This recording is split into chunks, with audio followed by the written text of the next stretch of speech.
Good afternoon everybody, it's Charlie and welcome back to another video on the Chatting League YouTube channel. Hope everyone's doing alright this afternoon as always. So then guys, Jesse Marsch has literally just finished his press conference ahead of the Liverpool game on Saturday. So we're just going to go through some of the things that he discussed, team news and who I think will be in the starting 11 based on the press conference news. So just before we get into it, smash that like button, please subscribe, share all of your thoughts and opinions in the comment section down below. And yeah, let's get into it then. So, obviously Marsch, since the game on Sunday, has been under a lot of pressure and put under a lot of scrutiny by the media, by Leeds United fans. Yeah, just everyone, really. And rightly so. The form is not good enough. He does have to go, in my opinion. Certain questions that he got asked in the press conference just then, I thought he answered quite well, and he was honest. But then there were others where I was just baffled by mainly how the board seemed to be treating this situation. The things that I was happy about him being honest about, obviously he said that he isn't happy with our form. He's not happy with the fact that we seem to be playing well in spells of all of these games in the last 8, but ultimately we seem to be coming away with nothing. 2 points out of a possible 24 is not good enough at all. And he said he's sick of losing. He said he's angry at how the form has been over the last 8 games. And he's angry and he's sick of losing. And he looked visibly frustrated and visibly drained and quite frankly pissed off. Which is understandable. And I'm kind of glad that he feels that way in a sense because it shows that he does care. And I've never questioned his desire, his fight. But ultimately, the football we're watching is not good enough. And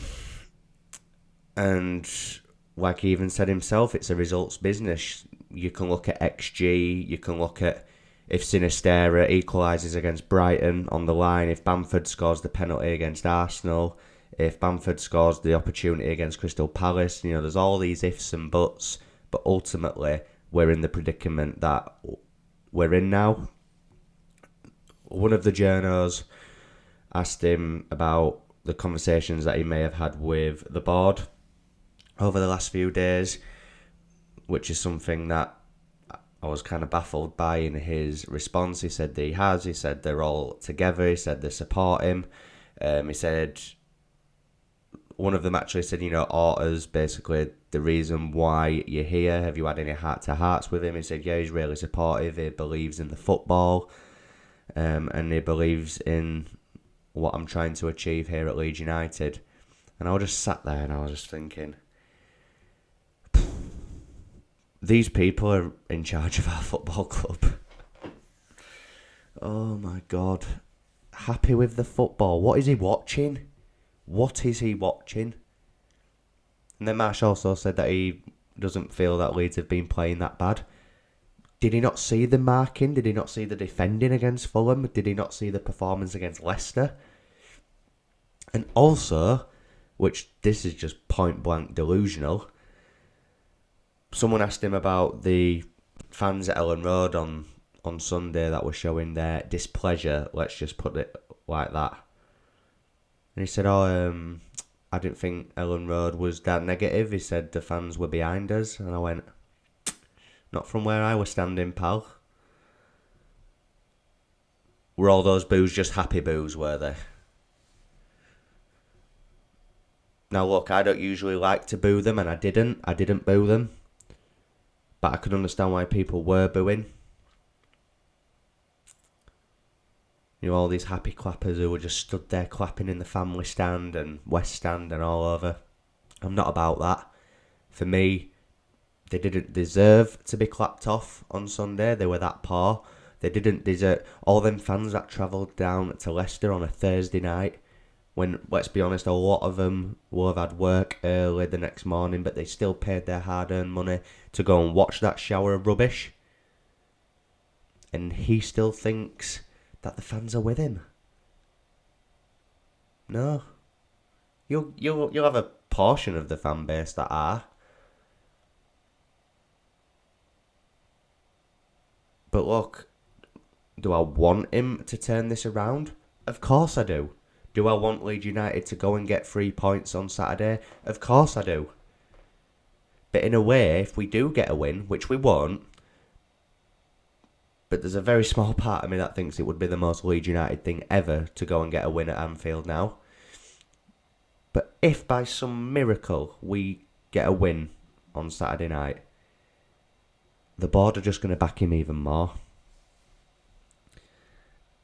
And it'll be a smokescreen. It'll be blinkers. It'll be, oh, he's beating Liverpool. The form is going to turn around. Then we'll go to Bournemouth at Ellen Road next week and we'll probably get beat.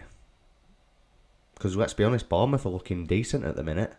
Under Gary O'Neill, I believe it is.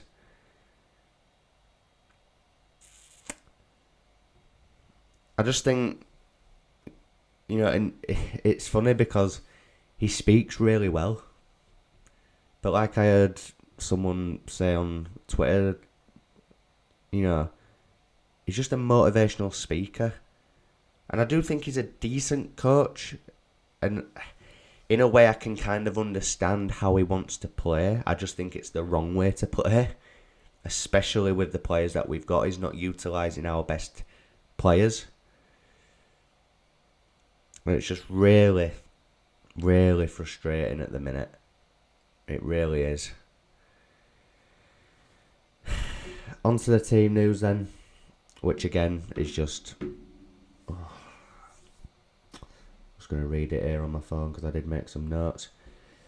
Injury doubts for Gellert, Rodrigo, Sinistera and Tyler Adams, who are still being assessed. Obviously, Dallas and Forshaw are still missing, as is Hjelde.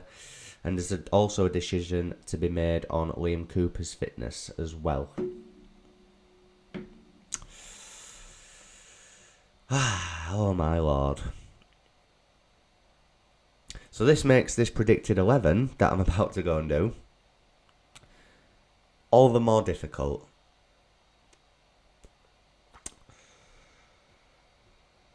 Now, I'm not going to do it for what I would do, because what I would do, I know he won't do. So I'm just going to predict what I think I say best case scenario, who I think Marsch is going to put out. How many changes will he make in this one? So, it will obviously be Meslier in goal, of course.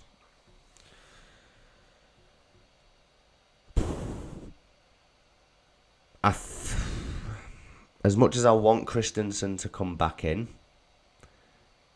I think the fact that Ayling had an okay game going forward, probably better than what we've seen Christensen do going forward as a whole this season, I think he's going to stick with Ayling in this one at right back. It's not what I would do, but I do think he will stick with that. The centre-back partnership now is where I'm thinking, because Tyler Adams is a doubt, let's just say Tyler Adams doesn't play. I think he will go with Llorente and Struijk in the middle, with Junior Firpo at left back. Obviously because he's assessing Cooper as well, that is. So Llorente, Struijk and Firpo. Another new back four in front of Meslier. And in the double pivot,